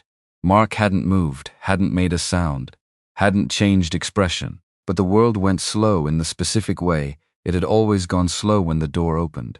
Slow and bright and very, very precise. He could see Jennifer's next movement before she committed to it. Could see her weight distribution, the slight over-rotation that had resulted from the elbow swing, the quarter-second of genuine surprise in her face that she was working to neutralize. He could see 4 different routes to 4 different outcomes, each one laid out in his mind like roads on a map, clearly marked, easily accessible, and from somewhere behind the door, a voice that was absolutely his own, younger, flatter, the voice that had belonged to the man in the photograph. With the ancient eyes said, "There you are. I knew you'd come back." His hand moved. It caught Jennifer's wrist mid-recovery from the elbow swing. Not a grab, not a clutch. The way you take hold of a doorknob, total, casual, without effort, because the effort isn't in the grip. The effort had already happened, 9 years ago, when he decided who he was going to be. Jennifer pulled. The wrist stayed. She twisted against it. Her shoulder engaged, her core rotated. She used her whole body against the one hand holding her. The wrist stayed. For the first time in her adult life, Jennifer Williams was completely stopped. Not outmatched in the sense of being outpunched or outmaneuvered. Stopped, like a wall had appeared. Like physics had made a decision that didn't involve her preferences. She looked at him, and what she saw in his eyes was not anger, was not satisfaction, was not the expression of a man winning something. It was the absence of expression. The flatness. The eyes from the photograph, the ones that had looked at the camera, as though the camera owed them something. They were here, now, in this room, looking at her from 9 inches away, and they were telling her a true thing about the nature of what she'd been standing across from this whole time. Her free hand stopped moving. Her body stopped fighting the grip. Some animal part of her, the part that functioned below language, had received the information and gone very, very still. Mark's other hand came back. Loaded. The front 3 rows saw where it was going. Understood in the collective instant of a crowd that had gotten exactly what it came for, that they were about to see something they hadn't fully thought through wanting to see. The specific horror of a fulfilled wish. The room dropped into a silence so complete that the drone's hum was suddenly audible. George White, off to the side with his microphone, had his mouth open and nothing coming out of it. 40 rows of people who had made signs and bought shirts and driven across Portland to watch this, who had chosen sides and placed their bets and decided what kind of story this was. All of them still. All of them waiting. In the deepest part of where Mark Anderson had gone behind the open door, in the cold flat place where the younger voice lived, the geometry was perfect. The endpoint was obvious. His body already knew. Was already in the process of doing the thing his body had always known how to do in rooms like this one. And then, Mark, one word, Brian, front row center, standing on the chair where he'd promised to stand. His voice cracked on the single syllable not broken. Cracked, the way something cracks when it's being used beyond its comfortable range because the situation requires it. Not loud enough to fill the room. Loud enough to go through everything else in the room like light through water. Reaching the specific frequency Mark Anderson was tuned to at every level he operated on. Mark, look at me. I'm right here. The loaded hand hung in the air. Below the door, the younger voice said, "Finish it. You're right there. It's already done." And Brian Thompson, 18 years old, on a folding chair in the front row of a room that had gone silent enough to hear it drone, was not running, was not covering his face, was not looking anywhere except directly at his brother, because he had said he would be here, and he was here, and that was the whole thing. That was the only thing he had to offer, and he was offering it completely. His eyes were wet. His chin was level. He was terrified and he was not moving. And what Mark saw in those eyes was not the fear of someone afraid of what he might do. It was the fear of someone watching, in real time, whether they were about to lose the last person they had left. The same math Brian had done on a kitchen chair at 1 in the morning. The same math that had brought him to this folding chair. The math of a person who has calculated exactly what is at stake and has decided to be the variable that changes the outcome even if the calculation is wrong. I'm right here. Come back to me. The door fought. That was the true thing. The thing none of the 62,000 people watching would ever fully understand. It wasn't easy. The younger voice in the cold flat place was not politely stepping aside. 9 years of a welded door does not open easily, but the thing on the other side doesn't release easily either. And what happened in the next 3 seconds was not graceful. It was not the simple triumph of love over instinct. It was a man climbing, hand over hand, up out of something that had gravity. 1 second, the loaded hand still in the air. 2 seconds, something moving in Mark's face not visible on the live stream cameras. Visible to the 3 people in the front row close enough to see it, something shifting below the surface like tectonic plates, slow and enormous and irreversible. 3 seconds. He opened his hand. The fingers spread, released the grip on Jennifer's wrist. He stepped back 1 full step, deliberate, the step of someone returning to their body from somewhere far away. He brought the loaded hand down. Not quickly, carefully, the way you set something fragile on a high shelf. Jennifer stumbled back 2 steps, cradling her wrist against her chest, not because it was injured, because it was the hand that had just been held completely and then given back to her, and she needed a moment to understand that it was hers again. She looked at Mark, and the champion's eyes, the flat professional composure she'd built over 15 years like a seawall, was completely gone. What was in her face now was raw and unorganized and entirely human, the expression of someone who has understood, in a single moment, the exact weight of what just happened, what could have happened, what didn't. She had been 3 seconds and 1 open hand from the end of something she'd never find her way back from. and he had chosen not to. Mark wiped the blood from his eyebrow with the back of his wrist. It smeared across his temple. He didn't notice. He was looking at Brian. "Only I'm here, bud." His voice came out rough, raw at the edges. It carried in the silence to every corner of the room. 62,000 people in their living rooms heard it. 200 people in this building heard it. "I'm okay. I'm here."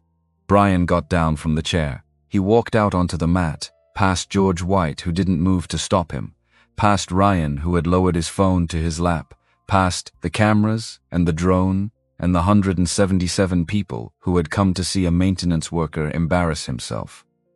Nobody stopped him. Nobody was capable of stopping him, because the room had just experienced something that had evacuated its ability to enforce any rule that wasn't connected to this. He reached his brother and put his arms around him, the way you hold on to something you nearly lost, which means with your whole body, with everything you have. Mark dropped to one knee on the mat, put his bloody face against his brother's shoulder, and held on.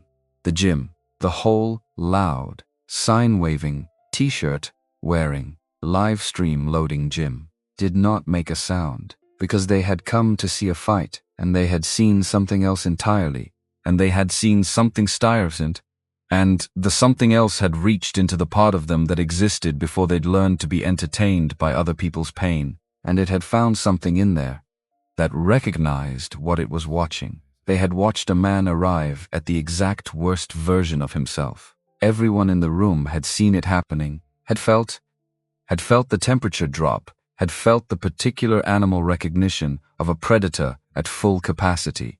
And then they had watched a young man's voice reach into that and pull his brother back. And they had watched the pull work. There was a woman in the 7th row who was crying without knowing when she'd started. A man near the east wall had his hand pressed flat against his sternum, pressing on something he couldn't name. Ryan Robinson had his phone down in his lap, and his face was doing something it had never done before in 19 years of Ryan Robinson's face existing. Jennifer Williams stood alone in the center of her own floor. She had wanted to feel like the strongest person in the room again. She had chosen the quietest person she could find and tried to build herself back up from the bricks of his dignity. And she was standing 6 feet away from the most powerful thing she had ever witnessed in her life. And it hadn't been a punch, and it hadn't been a hold, and it hadn't been anything she had a name for in 15 years of competitive fighting. It had been an open hand. It had been the choice to open it. Something in her chest that had been load-bearing for a very long time, a wall she'd built so early and maintained so completely that she'd stopped, knowing it was a wall, and just thought it was the shape of her cracked straight down the center. George White was on his phone in the corner, mouthing words at his camera operator, pointing at the live stream counter, which had passed 150,000 and was still moving. He had come here to sell a fight and had accidentally broadcast something real and was too busy doing the math on it to understand what he was standing next to. Laura Clark appeared from somewhere near the entrance and crossed to the mat. She took Mark's face in both hands and tilted it toward the light, assessing the eyebrow with the clinical efficiency of someone who had been a nurse for 15 years and was using that fact to hold herself together right now. 4 stitches minimum. Maybe 5. Don't argue with me. Her hands were not quite steady. I'm not arguing. Mark let her look. Let her hands do their job. I saw the door open. She kept her voice low. For him, I was standing back there and I saw it happen. I know, and I saw him close it. Her eyes went to Brian, who was still close, one hand wrapped in the back of his brother's shirt, not quite ready to let go of the grip. How close? Mark looked at his brother. Closer than I'd like to say out loud. Laura pressed her lips together and nodded once and kept her hands on his face. It was the moment they would have left, Mark turning toward the maintenance door, the one that belonged to him, Brian following, Laura with her arm through Mark's, all of them gone through the door and out to the parking lot and away from whatever this had been, except a voice stopped them. Small, from the center of the floor. Nothing like the voice that had commanded this room 2 hours ago. Wait. Mark stopped, turned, Jennifer Williams had her gloves off. She'd pulled them with her teeth, one and then the other, the way fighters do, when their hands are shaking too much for the regular method. She was holding her own wrist, not because it was damaged, but because she needed something to hold. And her face, the one on the banner, the face that had always known exactly what to do next, was completely undone. "I need to say something," Jennifer said. Her voice was unsteady, the way a voice is unsteady, when someone has decided to say the true thing before they can stop themselves. "I need to say it now. Because if I wait, I won't. I know myself well enough to know that. The people along the walls who had been leaving weren't leaving anymore. You had my wrist." She said it directly to Mark. No performance in it, no room management. Just the fact, laid flat. Everyone in this building saw it. You had my wrist, and your other hand was loaded, and there was nothing I could have done. In my entire life, in 15 years of training, I have never once been in a position where there was absolutely nothing I could do. She stopped, took a breath that was more effort than a breath should be, and then you let go. Her eyes moved. "Found Brian. I need to say this to you most." She took 3 steps toward him. The distance between a champion and the person she'd decided to make small 9 days ago, closing to nothing. Her voice dropped.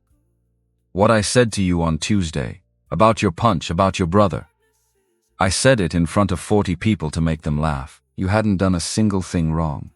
You were just in the corner, doing something you cared about. And I decided to use you because I thought you wouldn't push back." Her jaw worked. "That is the worst thing I know about myself. And I did it in front of cameras.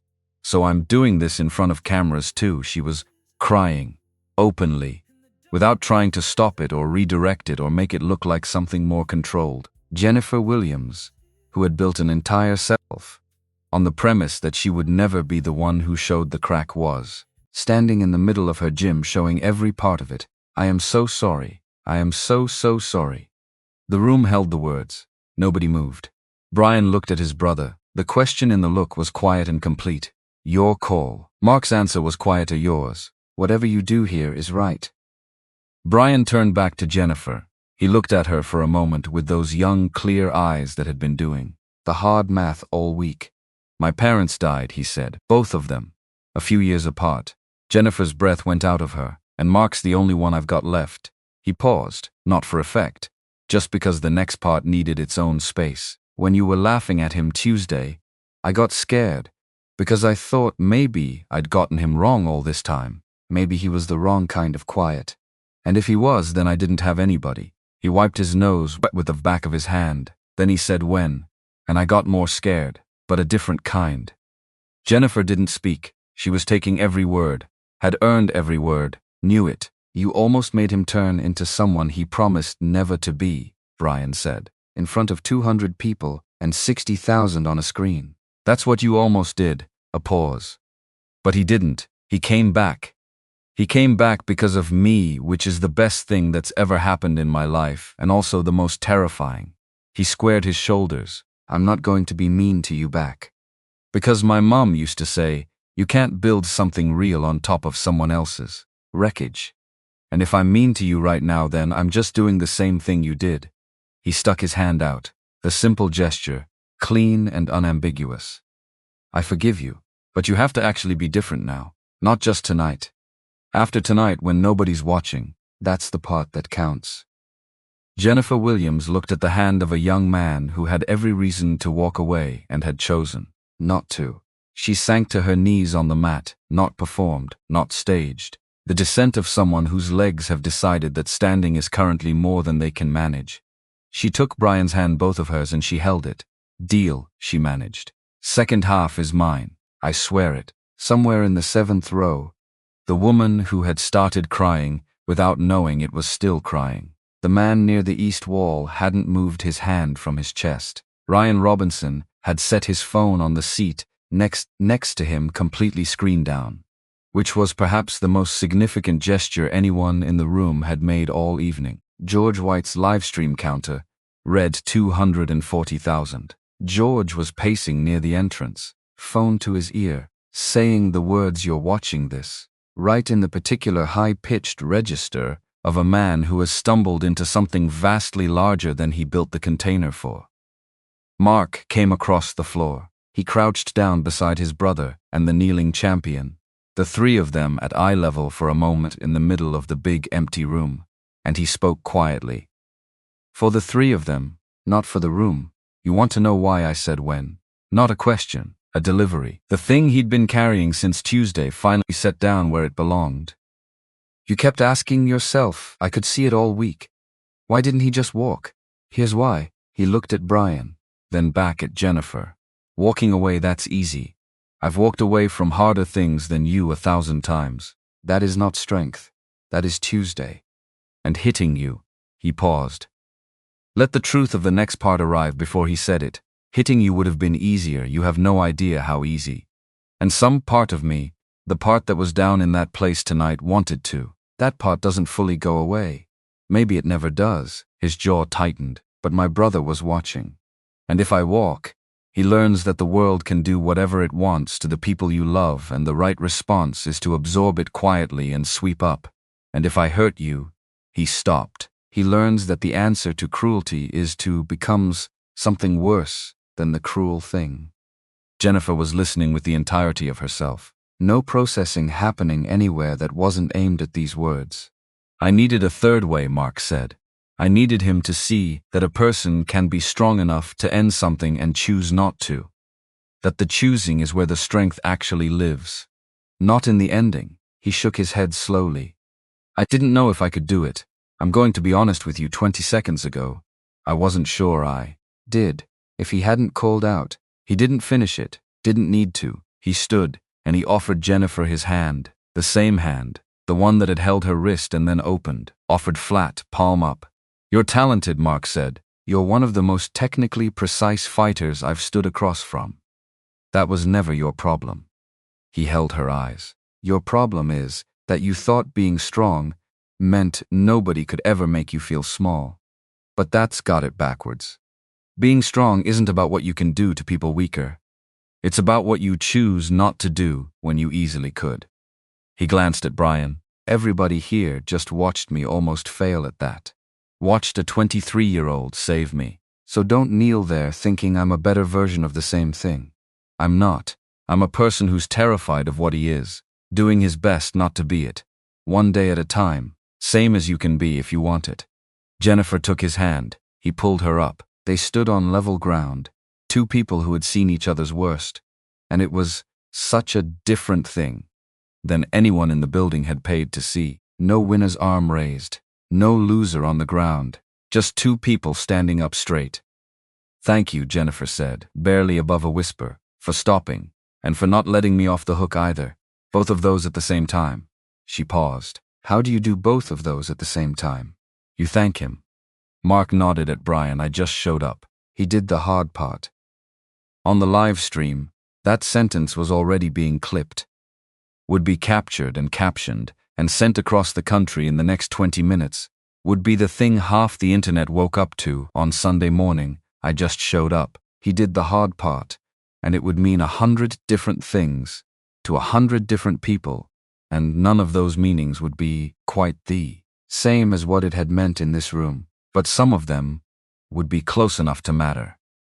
Laura got them out within 10 minutes, with the efficiency of someone who had been planning the exit route since she'd arrived, steering Mark by the arm toward the door.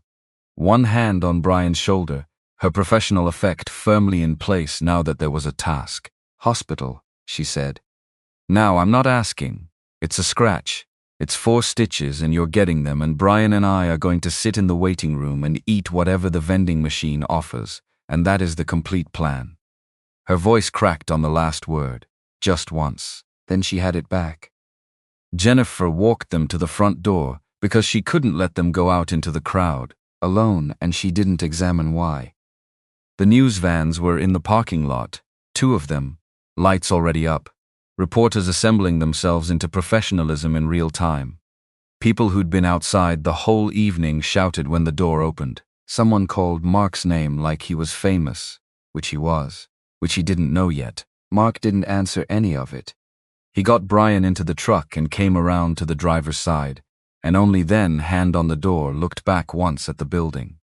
Jennifer was standing under the banner, her own face 6 meters above her, certain and enormous and 2 years old, and the actual woman underneath it was small and wrung out and irrevocably changed, holding her own gloves against her chest, watching a maintenance truck about to pull away.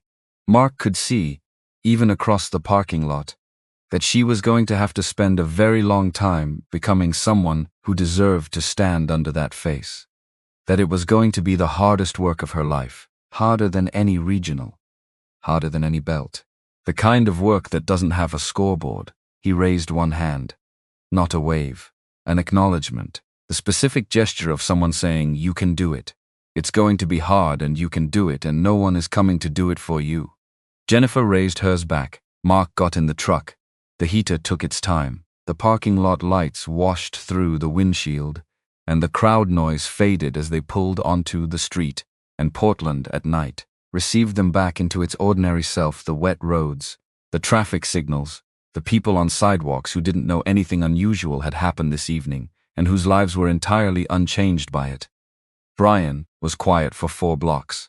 Then Mark. "Yeah, when your eyes went away back there." He was looking straight ahead. "The flat thing. Were you scared?" Mark drove. Let a light turn green before answering. "Yeah." "Of her?" "No." He looked at his brother briefly, then back at the road. "Of me. I'm always a little scared of me. That's sort of the whole architecture." He kept his hands easy on the wheel. "The day I stop being scared of what I could do is the day I actually start becoming it. The fear isn't the weakness. The fear is the guardrail. You remember that anyone ever tells you they're not afraid of themselves, you pay attention to that person." Brian was quiet again, processing. "I wasn't scared of you," he said finally. "I want to be clear about that. When I yelled, I wasn't scared you'd hurt me. I knew you wouldn't. I was scared you'd hurt you." He turned in his seat. "I was scared you'd do something, and then you'd have to be the man in the photograph for the rest of your life. Even though she started it, even though the whole room was wrong, it would still feel like yours, and you'd carry it forever." He looked at his hands. "So I wasn't saving her. I was saving you. That's the only reason I yelled." Mark pulled the truck over, not at a light, not at a stop sign, just over. The shoulder of a wet Portland street under a sodium streetlight, the engine idling, the heater finally beginning to do its job. He sat with both hands on the wheel for a moment. Then he turned and pulled his brother across the bench seat and held on the way you hold. Something you understand the value of only after you come very close to losing it. "What?" Brian said, muffled. "What did I do?" "Nothing." Mark's voice wasn't working the way it normally worked. "You did everything. You've been doing everything. For every day of this whole year. And before it, and you've been doing it without I've never said it." He held on. "You saved me. Not just tonight. You've been saving me every single day since we lost them. You're the reason there's still a me to save." Brian didn't say anything for a moment. Then, quietly, into his brother's shoulder, "I love you. I love you too. More than anything in this whole world." More than. He stopped. His throat was doing something that made complete sentences difficult, and he didn't fight it. More. In the back seat, Laura Clark had stopped trying to hold herself together and was crying quietly into her sleeve and was extremely committed to the position that neither of them would ever know. After a while, Mark let go, wiped his face, put the truck back in drive, pulled off the shoulder. They went on toward the hospital and the vending machine and the 4 stitches and the rest of the life that was waiting for them on the other side of tonight. The video had a name by Sunday morning. Someone had taken the 30 seconds of Mark giving all the credit to his brother and titled it simply, "The Strongest Man in the Room." It spread the way true things, spread not because anyone pushed it, but because something in it was recognized, again and again, by people who had been looking for a name for something they already knew. 11 million views by Monday. Mark found out from Brian over cereal. He watched 30 seconds of it with the sound low, and then set the phone face down and drank his coffee. 11 million people, he said, had watched him almost make a catastrophic mistake, and then watched his brother pull him back. and this was apparently the most hopeful thing the internet had seen in recent memory. He laughed, not a big laugh, a short, surprised one, and told Brian to eat his cereal because fame didn't do anyone's coursework. Edward Harris called again. Mark declined everything Harris offered again, with the same patient firmness, and went back to the maintenance route and the faucets and the boilers and the 340 pickup. George White called 4 times over the following week, with escalating numbers. Mark's final response was delivered in a tone that George found more persuasive than any argument, and George did not call a 5th time. 6 months passed. The banner came down on a Thursday morning in April. Jennifer took it down herself, using the ladder from the equipment closet, coming back. Up it wrong the first time, and having to reposition, which was fine. She didn't need anyone to help. She folded it and put it in the recycling bin at the back of the parking lot and went back inside.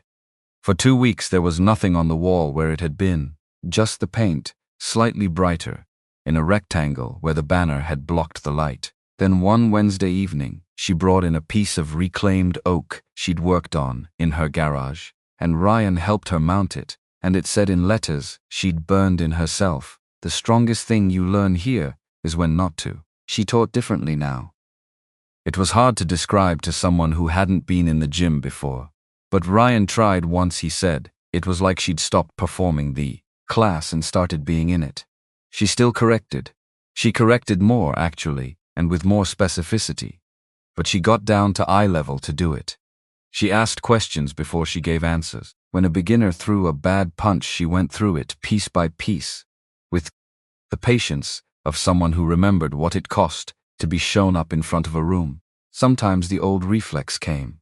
It always came.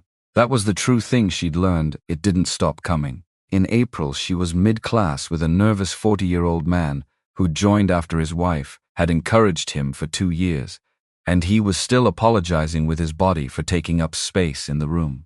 She felt the reflex arrive, the easy laugh, the shortcut to making the room relax at someone else's expense. She felt it fully and completely. She let it pass. That evening, the man stayed after class for 10 extra minutes of work on his lead hand. He left smiling with the specific smile of someone who has surprised themselves. She called it progress, incremental, real. The harder moment came in May. A woman in the evening class knew a student, bright, fast hands, carrying something difficult that Jennifer recognized in the body language. Before she recognized it anywhere else, Jennifer was correcting her footwork and felt the old machinery engage, the precision of the criticism calibrated just slightly past instructive, just slightly into the register that establishes hierarchy, and she didn't catch it in time.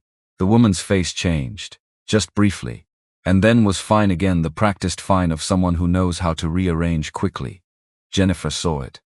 The woman went home. Jennifer stayed. The next morning, she was at the gym when it opened, before any class, and she called the woman and said, "I want to talk to you about something I did yesterday that I'm not proud of." The woman came in at noon. They sat in Jennifer's office with the lights on for once.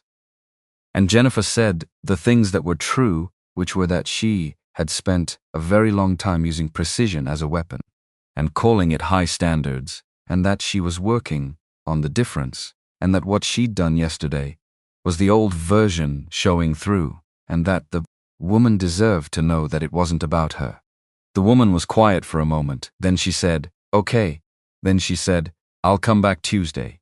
She came back Tuesday. Saying sorry, Jennifer had learned, was the first half. The second half was waking up on a Wednesday and doing the thing you failed at on Tuesday, and then waking up on Thursday, not because someone was watching, not because the live stream was running, just because it was right, and right didn't take a break on the days nobody was watching. This was the part that didn't make the clip, the part that never would. Brian Thompson tested for his intermediate belt on a Saturday in late September. The gym was full of the ordinary kind of full families in folding chairs, a card table with sheet cake, someone's grandmother in the third row already positioned to be the loudest applause in the room before anything had happened. Mark sat in the front row. He'd cleaned the gym that morning, same as every morning. changed into a clean shirt, come back and sat down.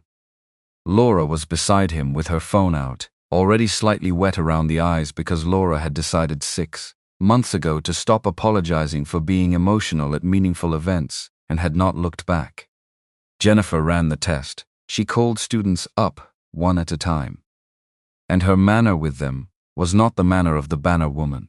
And this was the highest compliment the universe could have paid to the change in her without saying a word about it. Brian was called last. He went through the form clean. 6 months of 3 afternoons a week, built into the body the way things get built, when the learning is patient and the teaching is honest. He was still 23, still young, still had the particular quality of someone who hasn't yet arrived at the full version of themselves. But the groundedness was there. The quiet, something settling into place that would be with him for the rest of his life. He held the final position, breathing, focused. Then he turned before Jennifer could speak, before the result was declared, and found his brother's face in the front row. The way they always found each other now, the language they'd developed without naming it. Mark nodded. Once. Nothing about the test in it. Everything about the year in it. I see you. I see exactly who you're becoming. I've got you. Brian turned back. Jennifer. Jennifer Williams looked at the young man who had stood on a folding chair in a room full of noise and held his brother to himself, with nothing but his voice. That, she said, and her voice only almost held, is a pass. You earned it, Brian. The grandmother in the third row started the applause. As promised, Brian ran. Mark stood. They met in the middle of the gym floor and Brian's face was all the way open, the biggest uncomplicated joy of the entire year on it. Unguarded, real. I did it. You did the whole thing. Mark held his brother by the shoulders. I watched every second. Did I do it right? The stopping part. Jennifer says you can't test it. You can only test the punches. But did I? You did it right, Mark said. You've been doing it right since the day I met you. You did it right in a room full of people 6 months ago, when you called me back from the worst thing I'd almost become. He held his brother's eyes. You're better at the stopping part than I am. You came into it that way. I'm just trying to catch up. Across the gym, under the burned oak sign, Jennifer Williams stood beside Ryan Robinson and watched a man give his brother the only thing that had ever actually mattered to him, which was the truth, in front of everyone, without performing it. Ryan, without looking away from the floor, you're different, coach. Jennifer watched the two brothers in the middle of the ordinary joy of the gym. Yeah, better different. She thought about the caller in October, the woman in May, the Tuesday she'd caught the reflex and the Wednesday she'd made the call. Working on it, she said, every day. You okay? She considered the question with the seriousness it deserved. Yeah, she said, and meant it all the way down. For perhaps the first time in her adult life she meant it all the way to the bottom. Yeah, Ryan. I'm okay. Mark locked the gym at 9:17 that night. His job, his keys, same as every night. He stood alone in the dark for a moment. The corner where Brian had thrown a bad punch 7 months ago, the wall where the banner used to live, the sign that said what it said in letters hand-burned from oak, the mat he'd mopped 10,000 times. He thought about a promise, made at a hospital bed. Promise me he never meets that man. Promise me our Brian never has to be afraid of you. He'd come so close.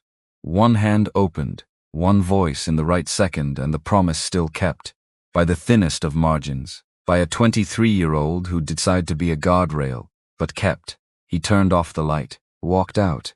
The door latched behind him, the hinge he'd repaired in August, the one that needed a firm second pull. He knew exactly how much. Brian was in the passenger seat, asleep already, his new belt folded in his lap, one ear still in a headphone. The parking lot was empty.